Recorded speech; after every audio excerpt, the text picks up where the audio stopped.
இந்த 22 வருஷத்துல பார்த்தீங்கன்னா, வெறும் 7 படம் தான். ஒரு ஒரு வெப் சீரியஸ். சக்சஸ், ஃபெயிலியர், ஒண்ணும் இல்லாம போறது எல்லாமே பார்த்துட்டேன். ஏன்னா, ஐ லவ் சினிமா அவ்வளோதான். பேஷன் தான். நிஜமாவே நான் காசுக்காக வேலை செய்ற ஒரு ஆள் கிடையாது. நம்ப மாட்டீங்க, அங்காடி தெரு ரங்கநாதன் ஸ்ட்ரீட்ல ஷூட் பண்ண முடியுமான்னு யாருக்குமே தெரியாது. ஆனா, நான் ஒரு கதைய யோசிச்சுட்டு உட்காந்துட்டு இருந்தேன். முட்டாள் மாரி. அந்த கதைய நான் கேட்டேன். கண்டிப்பா அவங்ககிட்ட சொன்ன மாரி, இந்த கதைய பண்ணா நம்ம ஊர்லயே இருக்க முடியாது மேடம் அப்படின்னு சொன்னேன். அதில் ஏன்னா எஸ்எஸ் மியூசிக்கில் அவங்கள பார்த்து ஒரு சின்ன பயம் எனக்கு எப்பயுமே இருக்கும். 6 மணிக்கு விடுறோன்னு சொல்லி 9 மணி வரைக்கும் ஷூட் பண்ணால் துப்பாக்கி எடுத்து சுற்றுவேன்னு மிரட்டுவாங்க. அது ஒண்ணுதான் பயமா இருக்கும். தமிழ்நாடு டாப்ல இருந்து பாட்டம் வரைக்கும் அவ்வளோ முன்னேறி இருக்கு. மெடிக்கல்ல இருந்து ரோடுல இருந்து அவ்வளோ முன்னேறி இருக்கு. அனைவருக்கும் இனிய மாலை வணக்கம். 2002 நான் டைரக்டரா இந்த இண்டஸ்ட்ரிக்குள்ள என்னுடைய ஜேர்னி ஆரம்பித்தேன். கிட்டத்தட்ட 2024 22 வருஷம் சக்ஸஸ், ஃபெயிலியர், ஒன்றும் இல்லாமல் போகிறது எல்லாமே பார்த்துட்டேன். ஸோ எல்லாத்தையும் தாண்டி பத்திரிகை எனக்கு தந்த ஆதரவும் அன்பும் மிக பெருசு. ஸோ தேசிய விருதுலேருந்து, மாநில விருதுலேருந்து, ஃபிலிம்ஃபேர்லேருந்து, கேன்ஸ்லேருந்து எல்லாத்தையும் பார்த்து இந்த 22 வருஷம் கடந்ததுக்கு பத்திரிகையாளர் உங்கள் ஒவ்வொருத்தருக்கும் என் மனமார்ந்த நன்றி. இந்த 22 வருஷத்தில் பார்த்தீங்கன்னா, வெறும் 7 படம் தான். ஒரு ஒரு வெப் சீரியஸ். ஏன்னா ஐ லவ் சினிமா அவ்வளோதான். இதுக்கு பின்னாடி ஒன்று தான் இருக்குது. மேடம் ராதிகா மேம் சொல்கிறப்ப சொன்னாங்க, பாலனுக்கு சினிமானா ஒரு கன்ஃபியூஷன் இருக்குது அப்படின்னு சொல்லிட்டு, சினிமாவை வெப் சீரிஸ் பண்ணுற அந்த கிளாரிட்டி இருக்குன்ட்டு. இன்னொன்று ஞாபகம் இருக்குது, வெயில் முடிஞ்ச பிறகு சரஸ் சார் வந்து என் கூட படம் பண்ணுங்கன்னு ஒரு செக்கை என் கையில் கொடுத்தாங்க. நான் நிஜமாக செக்கை வாங்காமல், அப்போ என் கையில் 5 பைசா காசு இல்லை. ஆனால் சத்தியமாக எனக்கு உங்கள்கிட்ட கதை இல்லை சார், கதை யோசிச்சுன்னு நான் சொல்கிறேன் சார் அப்படின்னு சொல்லிட்டு அந்த செக்கை நான் வாங்கவே இல்லை. அதுக்கப்புறம் தான் என் கல்யாணமே ஆச்சு. எங்கள் அப்பா தான் செலவு பண்ணேன். ஸோ டுவர்ட்ஸ் ஒரு சினிமாவை நோக்கி பேஷன் தான். நிஜமாவே நான் காசுக்காக வேலை செய்கிற ஒரு ஆள் கிடையாது. ஏதாவது ஒன்று செய்யணுங்கிற ஒரு ஒரு இன்ட்ரெஸ்ட், என் படத்தில் ஏதாவது ஒன்று இருக்கணும் அப்படிங்கிற ஆர்வம் தான் எனக்கு எப்பயுமே ஓடிக்கிட்டே இருக்கும். நம்ப மாட்டீங்க, அங்காடி தெரு ரங்கநாதன் ஸ்ட்ரீட்டில் ஷூட் பண்ண முடியுமான்னு யாருக்குமே தெரியாது. ஆனால் நான் ஒரு கதையை யோசிச்சுட்டு உட்காந்துட்டு இருந்தேன், முட்டாள் மாதிரி. ஆனால் அது நடந்துச்சு. ஒன்று சத்தியமாக நீங்கள் நம்புனீங்கன்னா எப்பயுமே அது நடக்கும். அதை நான் வந்து என் வாழ்நாள் ஃபுல்லாக பார்த்துருக்கேன். சங்கர் சார்கிட்ட பார்த்துருக்கேன். அவர் அவ்வளோ பெரிய பட்ஜெட் அது நடக்கும்.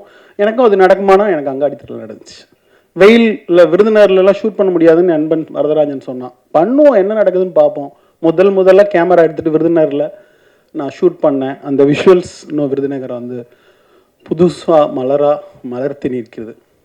ஸோ இப்படி தான் என்னுடைய ஜேர்னி. அதனால எனக்கு எப்பயுமே எனக்கு வந்து சினிமாங்கிறது முக்கியமான விஷயம். அது டாப்ல இருந்து பாட்டம் வரைக்கும், 100ஆவது நாள் வால்போஸ் ஓட்டுற வரைக்கும் அந்த படத்தை நானாக சுமந்துட்டு அலைகிற ஒரு ஆளாக தான் நான் எப்பயுமே அந்த சினிமாவில் இருந்திருக்கிறேன், இருப்பேன். இப்படியே என்னை சினிமா இன்னும் வச்சுருக்குன்னு நம்புகிறேன். உங்களுடைய அன்பால் நான் நினைக்கிறேன்.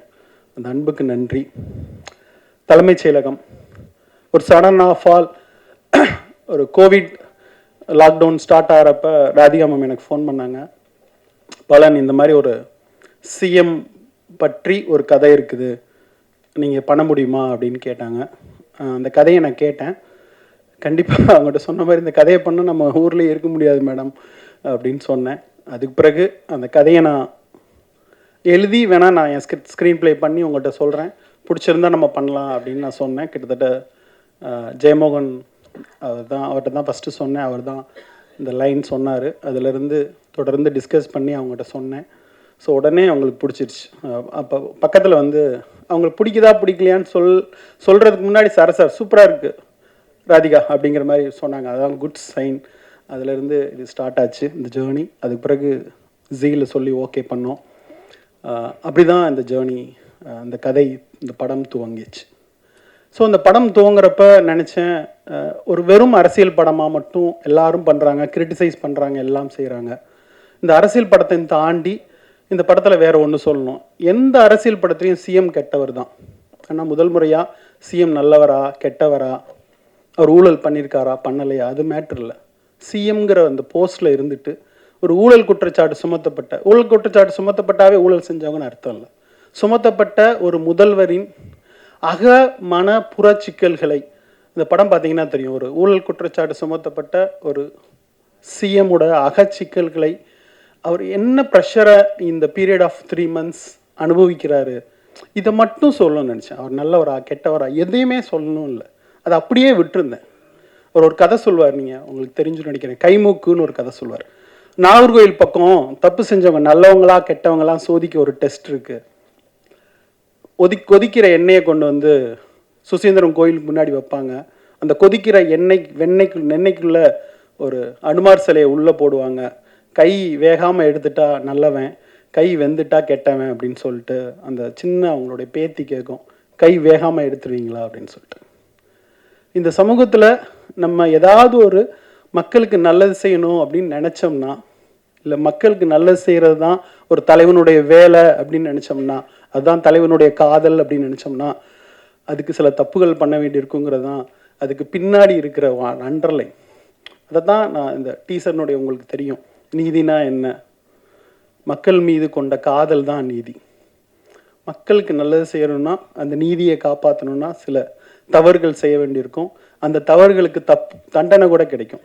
அதை சட்டம்னு சொல்லணுமே தவிர நீதின்னு சொல்லக்கூடாதுன்னு ஒரு இடத்துல சொல்லியிருப்பேன். இது மாதிரி இந்த படம் முழுக்க அரசியலையும் தாண்டி நிறைய விஷயங்களை எனக்கு பேசுகிறதுக்கு ஒரு இடம் இருந்துச்சு. நான் எல்லா நேரமும் நான் நினச்சிக்கிற, நான் ரொம்ப ப்ரெஷராக இருக்கிறப்ப நினச்சிருக்க ஒரு இடம் உண்டு. ஸ்ரேயாவும் கிஷோரும் பேசுகிற ஒரு இடம். எவ்வளோ ப்ரெஷராக இருக்கிறீங்க, கட்சி என்ன ஆக போகுது, இந்த நாடு என்ன ஆக போகுது, வீடு என்ன ஆக போகுதுன்னு சொல்கிறப்ப அவங்க ஸ்ரேயா சொல்லுவாங்க, மேற்கு தொடர்ச்சி மலை மேலே ஊறுற எறும்பு நினச்சிக்குமா, இந்த மலையவே நான் தான் தூக்கி சுமக்கிறேன்னு, அது மாதிரி இருக்குது நீங்கள் கவலைப்படுறதுன்னு ஒரு வார்த்தை சொல்லுவாங்க. அவர் அப்படியே கூர்ந்து பார்ப்பார். அப்போ சொல்லுவாங்க, இத்திரை கொய்யா பிஞ்சே இதில் நாம் சிற்றெரும்பே அப்படின்னு பாரதிதாசனுடைய வரியை சொல்வார். அவ்வளோ இந்த மேலே உலகத்துல இருந்து கீழே பார்க்குறப்ப நம்மளாம் எறும்பு மாதிரிங்க. நம்ம எந்த ப்ரெஷரையும் தூக்கி சுமக்க தேவையில்லை. நம்ம எறும்புன்னு நினச்ச கணத்தில் நம்ம மண்டையில் இருக்க எல்லா தலங்கணமும் கீழே அப்படி குப்பை மாதிரி அப்படி விழுந்துடும் அப்படிங்கிற வரியை நான் ஒவ்வொரு நாளும் எனக்கு ப்ரெஷர் வர்றப்பெல்லாம் நினச்சிப்பேன். அப்படி எனக்கு நானே பர்சனலாக சொல்லிக்கிற ஒரு லைன். நிஜமாவே ஜார்க்கண்டில் இருக்கிற பழங்குடியினரை அடித்து துரத்தி கற்பழிக்கப்பட்டு வீடுகள் கொளுத்தப்பட்டு அங்கேருந்து ஓடி வர்ற ஒரு பெண்ணினுடைய கண்களிலிருந்து தான் இந்த கதை துவங்குகிறது. நான் அது கேட்குறப்ப, அந்த லைன் படிக்கிறப்ப எனக்கு தோணுச்சு, காடுன்னா என்னன்னு தெரியுமா அப்படின்னு என் வீட்டில் என் பையன்கிட்ட கேட்டேன். அவன் சொன்னான், ஊட்டிக்கு போனோமே டாடி, ஒரு ரெசார்ட். அப்படி எப்பா உங்களுக்கெல்லாம் ஊட்டின்னா, ஊட்டியில் இருக்கிற ரெசார்ட்டு தான் காடா, காடுன்னா என்னன்னு தெரியாதா, இந்த வாழ்க்கைன்னா என்ன தெரியாது. இந்த மாதிரி நிறைய கேள்விகளை இந்த வெப் சீரிஸில் இந்த கேள்விகளை அங்கங்கே தொக்கி நிற்க வச்சிருக்கிறது தான் என்னுடைய இடம் அப்படின்னு நினைக்கிறேன். இந்த கேள்விகளை ஏதோ ஒரு விதையை தூச்சுனா அதுவே ரொம்ப மகிழ்ச்சியாக இருக்கும் நான் நினைக்கிறேன்.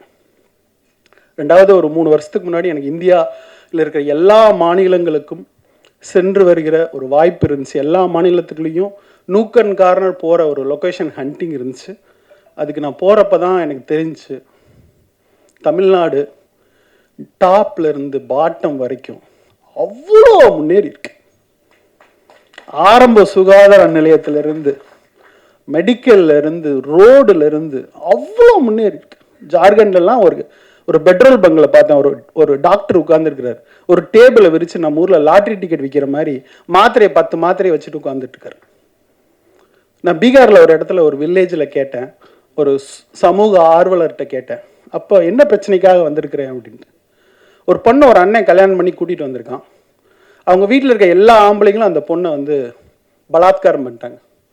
அந்த பொண்ணு வந்து இப்படி பலாத்காரம் பண்ணிட்டாங்க, என்ன செய்யறதுன்னு கேட்டுச்சான். இப்படி ஒரு இடத்துல தான் இந்தியாவில் இருக்கிற வேற எல்லா மாநிலங்களும் இருக்கிற சமூக நீதி அரசியல் இருக்கிறது.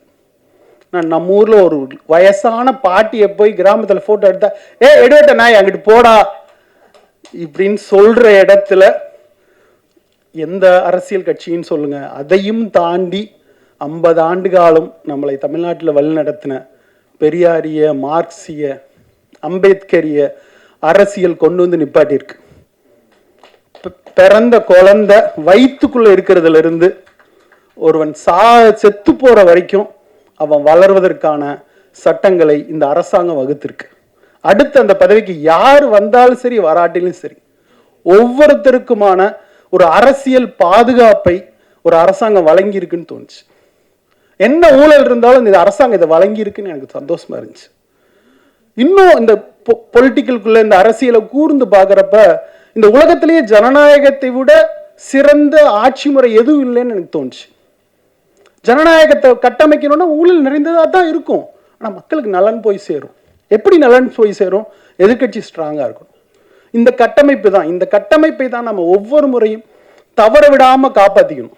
ஜெயிக்கிறவங்களுக்கு மட்டும் இல்லை, எதிர்கட்சியை உட்கார வைக்கிறவங்களும் சேர்த்து ஓட்டு போடணுங்கிற இந்த அரசியலை ஒரு படம் சின்னதாக பேசினா போதும், ஒரு வெப்சீரிஸ் சின்னதாக பேசினா போதும், ஒரு லாங்குவேஜ் பேசினா போதும், நம்ம இருக்கிற பத்திரிகைகள், கலை, இலக்கியம் எல்லாமும் சேர்ந்து ஒரு மனுஷனை பொலிட்டிசைஸ் ஆக்கிட்டாவே அவன் ஒரு கட்டத்தில் போய் நிற்பான். நான் நியானாவில் ஒரு ஷோவில் பார்த்தேன். ஒரு கைகாலெலாம் ஒரு மாதிரி உடல் குறைபாடு கொண்ட ஒரு சின்ன குழந்தை. அந்த குழந்தைக்கு 21 வயசாயிடுச்சு. அந்த குழந்தை பிறந்ததுலேருந்து அந்த அம்மா ஸ்கூலுக்கு தூக்கிட்டு போய் விட்டு விட்டு விட்டு விட்டு விட்டு வேலை செய்யுது அப்படின்னு இந்த ஷோ முடிகிறப்ப 21 வயசு வரைக்கும் அதை செஞ்சுக்கிட்டு இருக்கு. இப்போ அந்த அம்மாவுக்கு வந்து 70 வயசாயிடுச்சு. அப்போ கோபிநாத் அவர்கள் கேட்குறாங்க, ஏம்மா அப்படின்ட்டு. அவன் காலில் நிற்கணும்ல, படித்தாதானே அவள் காலில் அவள் நிற்க முடியும். இந்த சொல்கிற அரசியலை 70 ஆண்டு காலம் பெரியாரும் தொடர்ந்த அரசியலும் நமக்கு ஏதோ ஒரு விதத்தில் நம்ம ஜீனில், நம்மளுடைய பேச்சில், நம்மளுடைய குரலில், நம்ம டீ கடைகளில், நம்ம பத்திரிகைகளில் ஏதோ ஒரு விதத்தில் புகுத்திக்கிட்டே இருக்கு. நம்ம பேருக்கு பின்னாடி ஜாதியை போடாமல் இருக்கிறதே ஒரு அரசியல் தான் நான் நினைக்கிறேன். நீ என்ன ஜாதின்னு கேட்காம இருக்கிறதே ஒரு அரசியல் தான் நினைக்கிறேன். ஸோ ஏதோ ஒரு விதத்தில் இது ஒரு நுனி, ஒரு புள்ளி இது இந்த வெப்சீரிஸ் நகர்த்தினாலே நான் ரொம்ப மகிழ்ச்சி அடைவேன்னு நினைக்கிறேன். ஸ்ரேயா வந்து இந்த கொற்றவை துர்கா சக்தி இந்த ரோல் வந்தோடனே அவங்க பண்ணால் ரொம்ப நல்லாயிருக்கும்னு நினச்சேன். ஏன்னா வெயிலில் வந்து ஒரு 3 நாள் தான் என் படத்தில் வெயிலில் நடிச்சுட்டு போனாங்க. அவங்கள்ட்ட ஒரு 10 வாரத்துக்கு மேலே பேசியிருக்க மாட்டேன் வெயில் நேரத்தில். ஏன்னா எஸ்எஸ் மியூசிக்கில் அவங்கள பார்த்து ஒரு சின்ன பயம் எனக்கு எப்பயுமே இருக்கும். ஸோ அதனால் 3 வாரத்தை கூட பேச மாட்டேன். நான் திருப்பி எடிட் பண்ணி அதை பார்க்குறப்ப எங்கள் ஊர் பாண்டியம்மாவா அவங்க வாழ்ந்துருந்தாங்க. அதுக்கு பிறகு தொடர்ந்து அவங்களுக்கு அவார்டு கிடச்சிச்சு அந்த படத்தில். தொடர்ந்து அவங்க கூட பேசிகிட்டே இருந்தேன். எனக்கு வந்து இந்த கொற்றவையாக யோசிக்கிறப்ப, ஒரு பொண்ணுக்கு அம்மாவாக யோசிக்கிறப்ப, ஒரு இன்டெலிஜென்ட் உமன் நான் போர்ட்ரேட் பண்ணணுன்னு ஆசைப்பட்டேன். லிட்ரேச்சர் தெரிகிற, அரசியல் தெரிகிற, உண்மையிலே அரசியலினுடைய அந்த அந்த கடைசி தீயிலிருந்து கிளம்பி வந்த ஒரு கொற்றவையாக நான் நினச்சேன். அப்படி ஒருத்தங்க வேணும் அப்படின்னு ஆசைப்பட்டேன். அவங்களுடைய ஃபிட்னஸ் ஆகட்டும் பிரமாதமாக இருக்கும். என்ன 6 மணிக்கு விடுறோன்னு சொல்லி 9 மணி வரைக்கும் ஷூட் பண்ணால் துப்பாக்கி எடுத்து சுற்றுவேன்னு மிரட்டுவாங்க. அது ஒன்று தான் பயமாக இருக்கும். Thanks Shreya ma'am. Bharath sir வெயிலேருந்து எனக்கு பெரிய நட்பு இருக்குது. கெஸ்ட் ரோல் வேணும்னு கேட்டால் கூட அரவானில் பண்ணாங்க. ஸோ இதில் ஒரு ரோல் இருக்குது சார் சொன்னேன். பாலன் உங்க கூட வர்றேன், நான் எதுன்னு நீ சொல்ல தேவையில்ல, ஷூட்டிங் வந்துடுறேன் இப்படின்னு சொல்கிற ஒரு பேரன்பு இருக்குது பரத் சார்கிட்ட. சந்தான பாரதி சார் சத்தியமாக சொல்கிறேன், வேற ஒரு ஆக்டர் தான் அதில் நடிக்கணும்னு நான் நினச்சேன். அவர் பேரை தான் நான் ஓகே பண்ணேன் ஜீல. ஆனால் நான் நினச்சேன் அந்த ஆக்டர் நடித்தாருன்னா கெட்டவனாயிரும் அந்த ரோல். ஆனால் நல்லவனாக தெரியணும், யார் பண்ணால் நல்லாயிருக்கும் அப்படின்னு நினச்சேன். அப்போ தான் சுழல் பார்த்தேன், விக்ரம் பார்த்தேன்.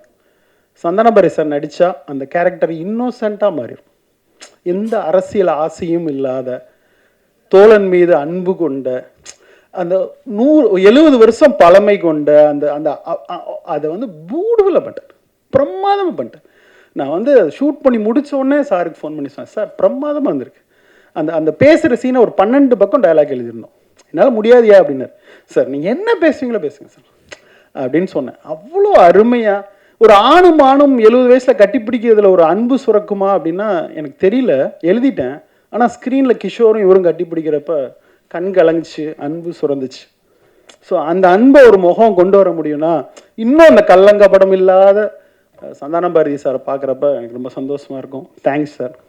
நிரூப் ஒரு ஹீரோவாக வந்துடணும், ஹீரோவாக ஒரு படம் பண்ணிடணும்னு நினைக்கிற நேரத்தில் பிரபாகர் சார் சொன்னதுக்காக வந்து நான் என்ன வேணால் பண்ணுறேன் சார் அப்படின்னு ஒரு பியூட்டிஃபுல்லான ரோலை. சில நாள்லாம் ஷூட்டிங் முடிகிற வரைக்கும் நிருப்பு வந்தாரா வரலையானே எனக்கு தெரியாது. பேக்கப் பண்ண பிறகு நிரூப் சார் நான் காலையிலேருந்து வெயிட் பண்ணுறேன், ஐயோ சாரி நிரூப்னு கெஞ்சேன். சார் சினிமானா இப்படி தான் சார் நடக்கும் அப்படின்னு புரிஞ்சுக்கிட்ட நிரூப்புக்கு நன்றி. கவிதா பாரதி சார் நல்ல நண்பர் ஆகிட்டார் இந்த காலத்தில். சின்ன ரோல் தான், ஆனால் ரொம்ப உண்மையாக அழகாக பியூட்டிஃபுல்லாக பண்ணுறவர். நிறைய பொலிட்டிக்கல் கருத்துக்களை டெய்லி ஃபேஸ்புக்கில் எழுதிட்டு இருக்காரு. அது சீக்கிரம் அவருக்கு நிஜமாகட்டும். அப்படி சொல்லிட்டேன்னு நினைக்கிறேன். ரவி எடிட்டர், என்னுடைய அநீதி படத்தில் நான் ஒரு எடிட்டராக இன்ட்ரோடியூஸ் பண்ணேன். கிட்டத்தட்ட இந்த 3 வருஷம் இந்த வெப்சீரிஸை மட்டும் ஒரு 22,000 தடவை எடிட் பண்ணியிருப்போம். இந்த 22,000 தடவையும் எந்த மனஸ்லேகமும் இல்லாமல் என்னுடைய தொந்தரவை பொறுத்துக்கிட்டு அதை அவுட் போட்டு எடுக்கிறதுங்கிறது ஒரு பெரிய வேலை. ஆனால் அது ரொம்ப பிரமாதமாக பண்ண ரவிக்கு நன்றி. சாஜி சார் ரைட்டராக எனக்கு தெரியும், வெயிலில் இருந்து பியூட்டிஃபுல்லான ரைட்டர். ஆக்டராக மாறின பிறகும் தெரியும். ஆனால் இந்த படத்தில் ஒரு 3 நாள், ஆனால் ஒரு நார்த் இந்தியன் பொலிட்டீஷியன் மாதிரி லுக்கு வேணும் அப்படின்னு சொன்னப்போ 3 நாளில் கிட்டத்தட்ட 12 சீன் ஷூட் பண்ணோம். ஆனால் பிரமாதப்படுத்திட்டார் சாஜி சார். வர்ற சீன்லாம் அப்படி அவர் பெர்ஃபார்மன்ஸ் ஆகட்டும், அவர் வந்து அதை கேரி பண்ணுற விதமாகட்டும், ஐ திங்க் இது வரைக்கும் நடித்ததில்லை Saji sir, this is the best உங்களுக்கு இது. Plus Siddharth Vipin, I love, அவ்வளோ காமெடியாக இருக்கும். அவர் டிவியில் எங்கே போனாலும் பார்த்துக்கிட்டே இருப்பேன். அவர் மியூசிக்கும் பிடிக்கும். ஷூட்டிங்கில் அவ்வளோ லவ்வபிளாக. சார் இப்போ இந்த எடுத்தோம்ல, இதுக்கு ஒரு ரீரெக்கார்டிங் போட்டிருக்கேன் பார்க்குறீங்களா அப்படின்னு அந்த எடுத்த சீனுக்கு அப்போவே ரீரெக்கார்டிங் போட்டு என் ஸ்பாட்டில் காமிப்பார். ஸோ அவருக்கு நன்றி. பேர் விடுபட்டு போயிருந்தா அனைவரும் மன்னிக்கவும், யாராவது விடுபட்டு போயிருந்தா அனைவருக்கும் நன்றி. இது ஒரு ஒண்டர்ஃபுல் எக்ஸ்பீரியன்ஸாக இந்த நிகழ்வு, இந்த வெப்சீரிஸ் மாறி இருக்குது. இது உங்களுடைய ஆதரவால் மக்களிடையும் போய் சென்று சேரும் நான் நம்புகிறேன். நன்றி, வணக்கம்.